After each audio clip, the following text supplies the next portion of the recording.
Hey guys, so in this video, I'm going to go over a finalized trading plan. So just everything that you need to have in your trading plan, I just want to make sure that you have it. So time frames.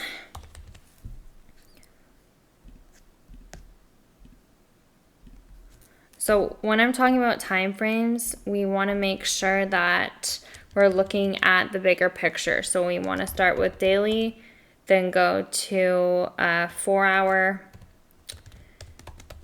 and then 1 hour, and then we can take our entry either on the 1 hour or the 30-minute. I mean, realistically, you can take your entry on any time frame. Once it comes to major structure on the higher time frames, then you can look to enter on any time frame you want, 30-minute, 15-minute, whatever works best for you. So this is really important that we look at all these time frames. Okay, so the next thing is confluences.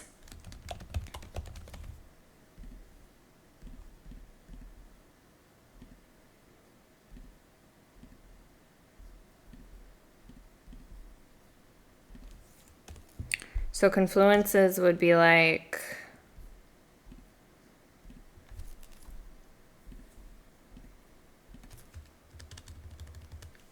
market structure,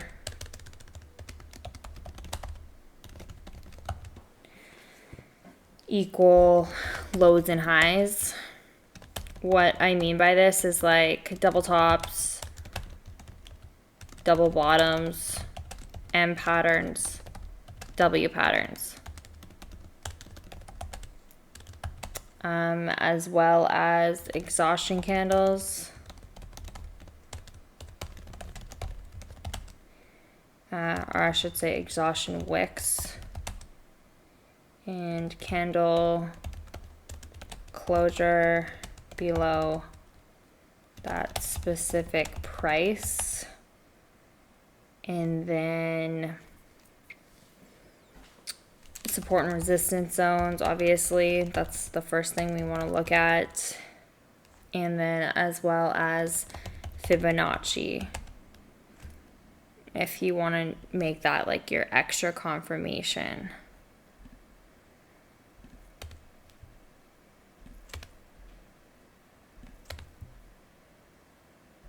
Okay, so that's really, really important that you focus on that for your confluence. You want to have multiple confluences because that's when you'll become more confident with everything. So the next thing is risk management. I'm not doing these like in order by all means. It's just these are the types of things you need for your trading plan.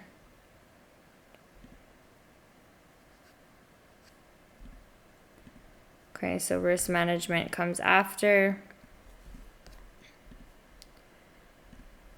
Confluences. I mean, risk management really comes before it all. Like I said, I'm just going through what you need.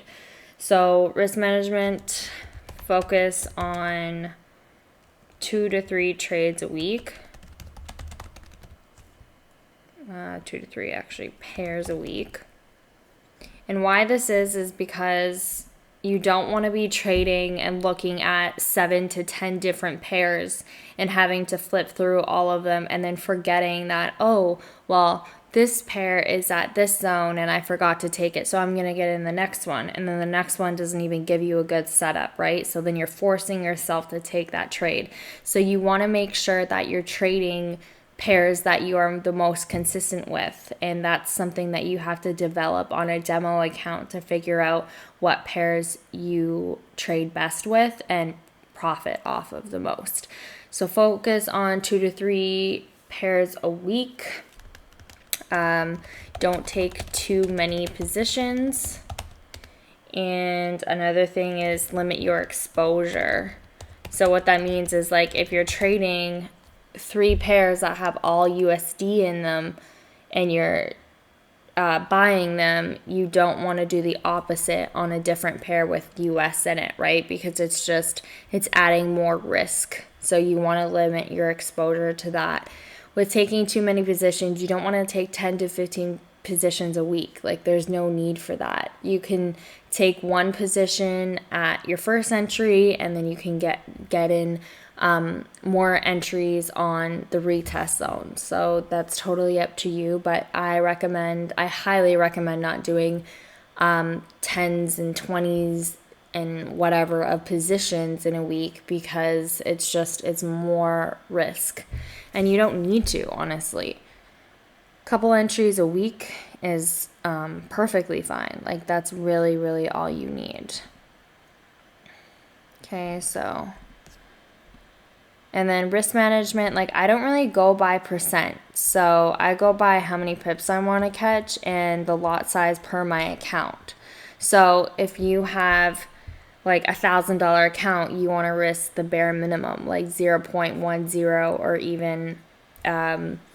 even less. But it also depends on if you go by percent, if you want to risk 3% of your account or whatever you want to do. That's something that you need to figure out. Another thing is, I wanted to talk about identifying your entry. So identifying your entry is really important.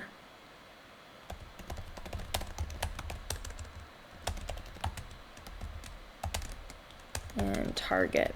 So when you're getting into the trade, obviously you want to figure out your entry, what your stop loss is, and your target, and then also your risk to reward. That's really important. So I don't take less than 1 to 3 RR because you want a good setup. You want a good amount of pips for you to be able to risk this, right?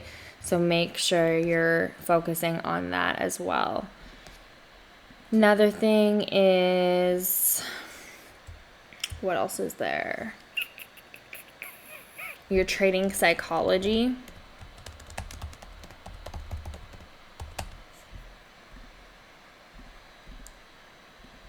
Okay, so that's really important.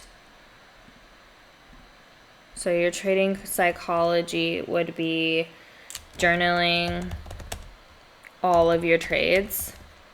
So for example, the template that I gave you guys, it talks about the day, the time, your emotions during that trade, your entry, your exit, literally everything. Every time you take a trade, you write it down in your journal, because that way you're going to find consistency and you're going to end up making progress. I swear, the people that do this end up making it in the long run, and they progress so well. So that's really, really important that you journal all your trades. Don't take trades when you're emotional, because of the fact that if you're having a stressful day at work, or your significant other is stressing you out, or whatever it is, you don't want to trade that day, because more than likely you'll lose on the fact of you're not focusing enough, right? And you're gonna take entries when you just shouldn't. So that's really important that you follow that. Exercise. Honestly, exercising is the best, not only for how do you spell exercise? Oh, there you go. I was like, what? How am I spelling that wrong? So exercise is really important. You don't just want to work out to feel good and look good. You want to work out in order to mentally understand trading. It really takes so much stress out and gets you on a really good path. So exercising is really, really important. And then obviously continue to learn. So continue to learn the skill set, continue to develop your emotions. You're always, always learning something new, and things will start to click, and then you'll just progress, and then you'll be like, oh, okay, I should do this and this. You're always, always learning. So never forget that. It's a long process, but it's worth it for sure. And then another thing is market conditions. So for example, you wanna look at what's happening for the week. So you want to look at news, for example. So if something's happening like the election or Brexit or something major happen in the world, you don't want to trade, obviously. So major news events,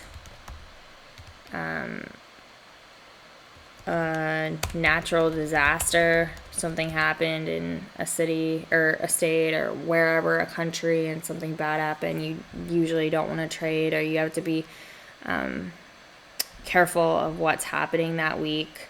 So this is another thing that you need to be aware of. But yeah, that's really all you need for your trading plan. And like I said, practicing on demo is key because you can find all these things out and find out what works best for you and what pairs you consistently profit off of. Let me know if you guys have any questions on this whatsoever.